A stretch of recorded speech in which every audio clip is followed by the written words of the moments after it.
একটা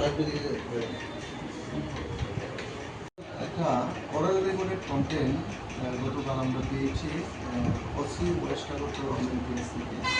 ঘটনাটি হলো একজন একজন মেয়ে ধলাই ডিস্ট্রিক্টে তার বাড়ি। সে গতকালকে রেল স্টেশনে আসে।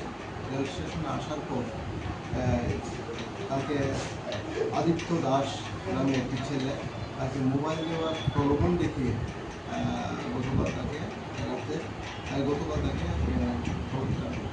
একটা হোটেলে নিয়ে তাকে অ্যাকচুয়ালি ঘটনার বিবরণ এরকম ছিল যে আদিত্য দাসের সঙ্গে এই মেয়েটির গত 3 মাস আগে তার ফেসবুকে পরিচয় হওয়ার পর ফেসবুকে তাদের ফেসবুক এবং হোয়াটসঅ্যাপ কমিউনিকেশন তাদের কন্টিনিউ চলতে থাকে। তখন ছেলেটা তাকে একটা প্রলোভন দেখিয়েছে যে একটা মোবাইল দেবে, তাকে আইফোন দেবে, এই বলে তাকে আগরতলায় নিয়ে আসে এবং আগরতলার রেল স্টেশন থেকে তাকে বাইকে করে নিয়ে গিয়ে একটা অজানা জায়গায় একটা হোটেলের মধ্যে তাকে রেপ করে। এবং এই বিষয়ে আমাদের কাছে একটা oral recorded complain OC West Agartala women PS থেকে আমরা পাই এবং এই ভিত্তিতে আমরা কেস রেজিস্টার করি, যার number 43/2024 under section 64 close 1 351 close 2 of BNS দ্বারা আমরা একটা মামলা নথিভুক্ত করি এবং আজকে তাকে আদালতে আমরা পুলিশ নিচ্ছে। এবং গতকালকে ওমেন পিএসের সহযোগিতায় আমরা আদিত্য দাসকে আটক করতে সক্ষম হয়েছি।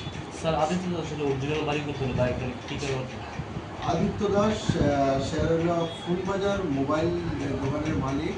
তার সিদ্ধিয়াশ্রমে একটা দোকান আছে, লক্ষ্মীনারায়ণ বাড়ির একটি মোবাইলের দোকান আছে।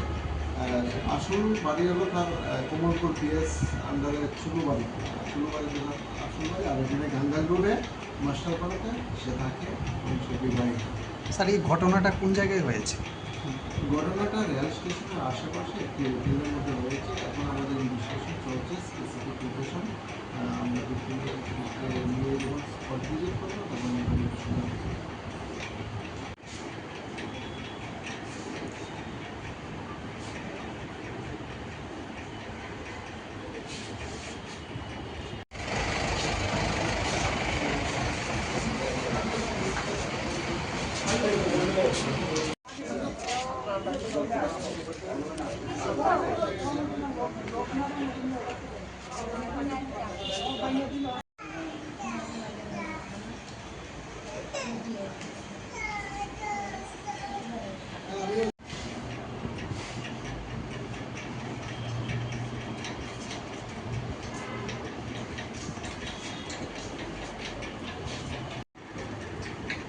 তারা